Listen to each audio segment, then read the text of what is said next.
नंद बाबा और यशोदा ने कौन से अच्छे कर्म किए होंगे? नंद बाबा और यशोदा ने कौन से अच्छे कर्म किए होंगे जिनके घर में भगवान पुत्र बन के आते हैं? हम लोगों को कथा से शिक्षा लेनी चाहिए कि हम भी ऐसे कर्म करें कि मेरे घर में अगर भगवान ना आवे तो कम से कम भगवान के भक्त ही आ जाएं। ये कथा सुनने के बाद हम लोगों को शिक्षा लेनी चाहिए। ये बात कही भी है, कुग्राम वासा कुलहीन सेवा, कुभोजनम क्रोध मुखी च भार्या, मूर्खश पुत्रा विधवा च कन्या, बिना अग्निमेते प्रदहंति कायम। ईश्वर से हमेशा प्रार्थना करनी चाहिए, ईश्वर से हमेशा निवेदन करना चाहिए, ईश्वर से हाथ जोड़ करके हमेशा निवेदन करना चाहिए कि हे प्रभु, अगर हमें सुग्राम ना मिले तो हमें कुग्राम भी ना मिले, अगर हमें सुलक्षणा नारी ना मिले तो हमें कुलक्षणा नारी भी ना मिले, अगर हमें सुपुत्र ना मिले तो हमें कुपुत्र भी ना मिले, अगर हमें जीवन में सत्संग ना मिले तो हमें जीवन में कुसंग भी ना मिले, अगर हमें जीवन में संत ना मिले तो हमें जीवन में कभी कुसंत भी ना मिले, अगर हमें जीवन में सुग्रंथ पढ़ने और सुनने का अवसर ना मिले तो हमें जीवन में कुग्रंथ पढ़ने और सुनने का भी अवसर ना मिले। नंद बाबा और यशोदा ने कौन से अच्छे काम किए थे जिनके घर में भगवान पुत्र बन के आते हैं? ये कथा भागवत के 10वें स्कंद के 10वें स्कंद के 8वें अध्याय में और 48वां मंत्र दिया है। 10वें स्कंद के 8वें अध्याय का 48वां मंत्र है कि नंद बाबा और यशोदा पूर्व जन्म में कौन थे। एक कोई द्रोण नाम के क्षत्रिय थे और उनकी पत्नी का नाम था धरा। द्रोण और धरा दोनों लोग अपने राज्य में रहते हैं और बड़े प्रेम के साथ अपनी प्रजा का पालन पोषण करते हैं, बड़े प्रेम के साथ अपनी प्रजा का पालन पोषण करते हैं। पिता जो होता है जैसे अपने पुत्र का पालन पोषण करता है, ऐसे राजा को भी अपनी प्रजा का पालन पोषण करना चाहिए। हुआ क्या कि जो राजा द्रोण थे उनके मंत्री जो थे वो दगेबाज निकल गए। मंत्री जो थे वो दगेबाज निकले। जैसे इस जमाने में भी तो यही है, ये मंत्रियों के मन की अगर मुख्यमंत्री नहीं करता है तो फट सरकार गिरा करके दूसरे में पहुंच जाते हैं। खैर इसमें दोष इसलिए नहीं है क्योंकि राम नीति और एक है राजनीति। राम नीति जो होती है वो पतिव्रता होती है और राजनीति जो है वो वैश्याव्रता होती है। जैसे वैश्याओं का कोई पुरुष नहीं होता है, ऐसे राजनीति में कोई पार्टी नहीं होती है। बोले नीत करे अनीत, वही है राजनीति। बोलने में नीति का प्रयोग करें और करने में अनीति का प्रयोग करें, उसी का नाम है राजनीति। मंत्रियों ने धोखा दिया, मलिक्षों से मिल गए और जब मंत्री लोग मलिक्षों से मिल गए तब मलिक्षों ने आक्रमण कर दिया, और जैसे मलिक्षों ने आक्रमण किया तो राजा मलिक्षों के हाथ हार गए। सीधी बात है, घर का भेदी लंका ढाल। मंत्री तो राज्य के एक अंग हैं। मंत्रियों में गोपनीयता होनी चाहिए, मंत्रियों में गंभीरता होनी चाहिए, मंत्रियों में सहनशीलता होनी चाहिए, मंत्रियों में स्वार्थपरता नहीं होनी चाहिए। लेकिन आज के मंत्रियों में सारे लक्षण विपरीत दिखेंगे। राजा का राज्य चला गया, लेकिन राजा स्वाभिमानी थे। राजा जो थे वो स्वाभिमानी थे, और अपनी पत्नी को लेकर के राजा जंगल में चले गए। और कहा गया है कि क्षत्रियों को भीख मांगने का अधिकार नहीं है। क्षत्रियों को बोले भीख मांगने का अधिकार नहीं है। अपनी पत्नी को लेकर के जंगल में गए, और आकाश वृत्ति से जो मिल जाता है, आकाश वृत्ति से जो मिल जाता है उसी को खा लेते हैं, उसी को पी लेते हैं, और अपना दोनों लोग ईश्वर का चिंतन किया करते हैं।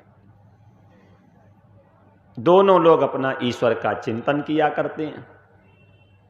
एक बार ऐसा समय आया कि द्रोण और धरा को 48 दिन तक अन्न और जल नहीं मिला। 48 दिन हो गए, इनको अन्न और जल नहीं मिला। फिर भी इन्होंने किसी से मांगा नहीं। ये मांगने की प्रवृत्ति जो है ये सबसे बुरी है। कबीरदास जी कहते भी हैं, सहज मिले सो दूध सम, मांग मिले सो पानी, और कहे कबीर सो रक्त सम, जामे ऐचा तानी। किसी महात्मा ने अपना अनुभव बोला भी है, मांगना गदाई, कुछ मांगना खुदाई, और कुछ ना मांगना बोले शहंशाई। लेकिन आज तो लोगों को भीख मांगने में शर्म आती नहीं है। आप लोगों की तो छोड़ दो, हम लोग अब गद्दी पर बैठ करके भीख मांगते हैं। हम लोग आज गद्दी पर बैठ के भीख मांगते हैं। कोई आश्रम के लिए भीख मांग रहा है, कोई गौशाला के निमित्त भीख मांग रहे हैं, कोई अनाथ आश्रम के निमित्त भीख मांग रहे हैं, कोई विधवा आश्रम के निमित्त भीख मांग रहे हैं, कोई अन्य क्षेत्र के निमित्त भीख मांग रहे हैं। क्योंकि हम लोगों ने कमाई करने के लिए इनका माध्यम ले लिया है। द्रोण जो थे उनके ब्लड में भीख मांगने की प्रवृत्ति नहीं थी। उनके ब्लड में भीख मांगने की प्रवृत्ति नहीं थी। 48 दिन हो गए, उनको अन्न और जल नहीं मिला। और जब उनको अन्न और जल नहीं मिला, फिर भी अपना ईश्वर का चिंतन करते हैं कि जैसी तेरी मर्जी। भगवान ने मन में सोचा है इनकी परीक्षा ली जाए।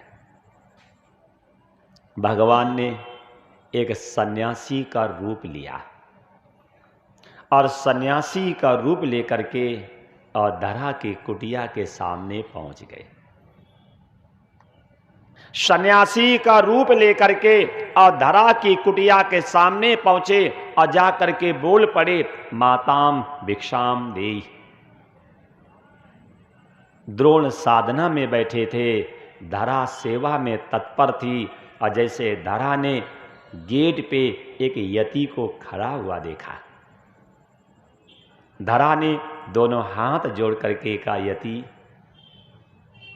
मेरे पास अति सत्कार के लिए वचन के अलावा कोई वस्तु नहीं है।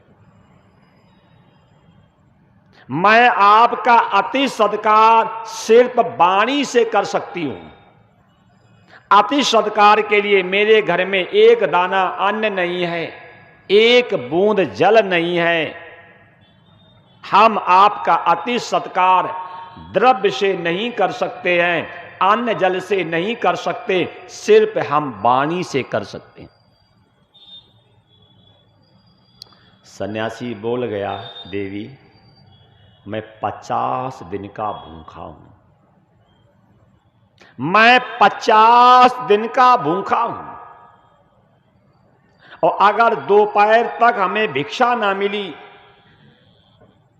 तो मैं भूख में अपने प्राण छोड़ दूंगा।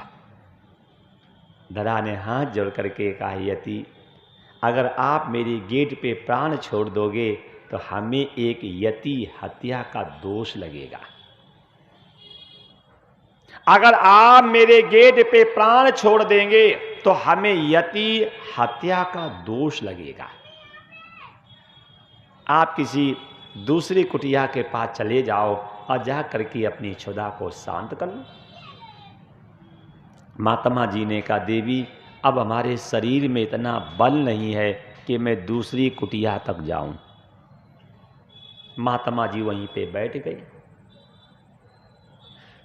धरा जीवन में एक बार किसी गांव में भीख मांगने गई, और आपको मालूम होगा जो भीख मांगते हैं उनको भेष और भाषा दोनों बनाने पड़ते हैं। जो भिखारी लोग हैं वो भेष भी बनाते हैं और भाषा भी बोलते हैं। कि जो गली में घूम रहे चाहे इनको देख लो, भेष भी बनाया है, कपड़े फटे पहन लेंगे, 2-4 माला डाल लेंगे, माथा रंग लेंगे, भेष बन गया। और भाषा बोलेंगे, जो दे उसका भी भला और जो ना दे उसका भी भला। 1 रुपया दोगे ईश्वर लाख रुपया करेगा। तो ये भिखारी भेष भी बनाते हैं और भाषा भी बोलते हैं। वो भिखारी छोटे हैं और हम लोग भिखारी बड़े हैं। जो गली में भिखारी आता है उसका आप अपमान करते हैं, और जो गद्दी पर बैठ करके भीख मांगता उसका आप सम्मान करते हैं। हम लोगों ने भी भेष बनाए हैं। किसी ने अनाथ आश्रम का भेष बना लिया है, किसी ने विधवा आश्रम का भेष बना लिया है, किसी ने हॉस्पिटल का भेष बना लिया, किसी ने गौओं का भेष बना लिया। भेष भी है और भाषा भी है। ऐसे सुंदर सुंदर आपके गुण गाते हैं और झूठी दान की महिमा गा करके हम लोगों की जेब काटते हैं। धरा को भीख मांगनी आती नहीं थी। धरा गेट पे जाती है और सहज स्वभाव से कहती, बहन हमें कुछ अन्न दे दो। और जब घर की मालकिन देखती हैं धरा के स्वरूप को तो डांट करके कहती, क्यों रे हट्टी कट्टी है, तो भीख मांगते शर्म नहीं आती? आपको भी शिक्षा लेनी चाहिए। जवान जोगी वैद रोगी असुर पीछे घाव। जवान जोगी जो यंग मैन हो और साधु बन करके घूम रहे हो वो निश्चित है वो निकम्मे हैं। हमें परिश्रम करना चाहिए और परिश्रम से अपना और अपने परिवार का उदर भरना चाहिए। ये भीख मांगना हम लोगों के लिए उचित नहीं है। धरा को कई जगह पे भीख लेने गई लेकिन डांट पड़ी। फिर धरा एक वैश्य की दुकान पे गई और जा करके कहा, ये वैश्य हमें अति सत्कार के लिए थोड़ा अन्न दे दो। हमें अति सत्कार करना है और मेरे दरवाजे पर एक सन्यासी 50 दिन का भूखा बैठा है और हमें अति सत्कार के लिए थोड़ा अन्न चाहिए। उसे वैश्य ने देखा और देख करके कहा कि आपको मालूम नहीं, मेरी दुकान का एक नियम है, आज नगद कल उधार। मेरी दुकान का ये नियम है कि नगद आज उधार कल। धरा ने कहा, अरे वैश्य, हमें थोड़ा अन्न दे दो अति सत्कार के लिए, और मैं आपको वचन दे रही हूं जब तक आपके अन्न का मूल नहीं चुका दूंगी तब तक मैं अन्न और जल ग्रहण नहीं करूंगी। वैश्य ने कहा, अरे ऐसे वचन देने वाले तो कितने आए, जो उधार ले जाते हैं मुंह दिखाने आते भी नहीं। जिस समय वैश्य ने कहा उस समय धरा ने चीख करके कहा, ए वैश्य, मैं भिखारिणी नहीं हूं, मैं छत्राणी हूं। भीख मांगना हमारे ब्लड में नहीं है। मैं भिखारिणी नहीं हूं, मैं छत्राणी हूं। मैंने आज तक किसी के सामने हाथ नहीं पसारा है, लेकिन मेरे दरवाजे पर एक सन्यासी 50 दिन का भूखा बैठा है। उस सन्यासी के प्राण बचाने के लिए, अति सत्कार के लिए मैं आपके दरवाजे पर भीख मांगने आई हूं। जिस समय ये बात कही कि मैं छत्राणी हूं, और जिस समय वैश्य ने धरा को देखा तो वैश्य के मन में पाप आ गया। वैश्य के मन में पाप आ गया और कहा, तुझे अति सत्कार करने की इतनी व्याकुलता है, इतनी तत्परता है, इतनी निष्ठा, तो ये अपने आंचल काट के मुझे दे दे। जिस समय वैश्य ने आंचल मांगे, धरा ने हाथ में चाकू ली और अपने दोनों आंचल काट लिए, और दोनों आंचल काट करके कहा, ए वैश्य, जिस मां के आंचल के दूध को पी करके तू बड़ा हुआ, और उसी मां के आंचल को देखते समय तो लाज नहीं आई, ले खा ले। दोनों आंचल काट करके उस वैश्य को दिए, और अन्न लेकर के आती है और यति के लिए भिक्षा बनाती है। भिक्षा बना करके और जैसे महात्मा जी के सामने परोसी, और जैसे महात्मा जी भिक्षा करने लगे तो वहां रक्त बह के चल रहा था। महात्मा जी ने पूछा, देवी ये खून कहां से आया? धरा ने कहा, महाराज पहले आप भोजन कर लो, और आपकी रसोई में किसी भी प्रकार की अशुद्धि नहीं है। आपकी रसोई में किसी भी प्रकार की अशुद्धि नहीं है। पहले आप भोजन कर लो, इसके बाद मैं बताऊंगी ये खून कहां से आया। महात्मा जी ने भोजन किया है, आचमन किया है, और जब महात्मा जी चलने लगे तब सारी बात पूछी। तब धरा रो करके बोली, महाराज मेरे घर में एक दाना अन्न नहीं था, मेरे घर में एक बूंद जल नहीं था, मेरे स्वामी जी साधना में बैठे हुए हैं, आप दरवाजे पे अनशन करके बैठ गए। अगर आपके प्राण निकल जाते तो हमें यति हत्या का दोष लगता। मैं गांव में भीख मांगने गई, हमें किसी ने भीख नहीं दी, और मैं एक वैश्य की दुकान पे उधार अन्न लेने गई, उसने मुझसे आंचल मांगे, अब मैं दोनों आंचल काट करके उसको दे आई। महात्मा जी प्रसन्न हो गए, देवी मैं आपकी परीक्षा लेने आया था, और आप परीक्षा में पास हो गई, आप हमसे वरदान मांगो, आप हैं कौन? स्वयं भगवान कह रहे आप हमसे वरदान मांगो, और धरा कह रही कि आप हैं कौन? ये आंचल कटवाने वाले आप कौन हैं? जैसे भगवान अपने रूप में आ गए, उसी समय धरा फूट फूट के रोने लगी, प्रभु इतनी कठिन परीक्षा किसी की लेना मत। जितनी कठिन परीक्षा आपने मेरी ली, और इतनी कठिन परीक्षा अगर आप किसी गृहस्थ के लोगे तो आपकी हंसी होगी। अरे महाराज आपको मालूम होना चाहिए, स्त्री के लिए आंचल सब कुछ है, और मुझे आंचल कटवाने पड़े आपके अति सत्कार के लिए। इतनी कठिन परीक्षा आप लोगे तो निश्चित है कि आपकी हंसी होगी।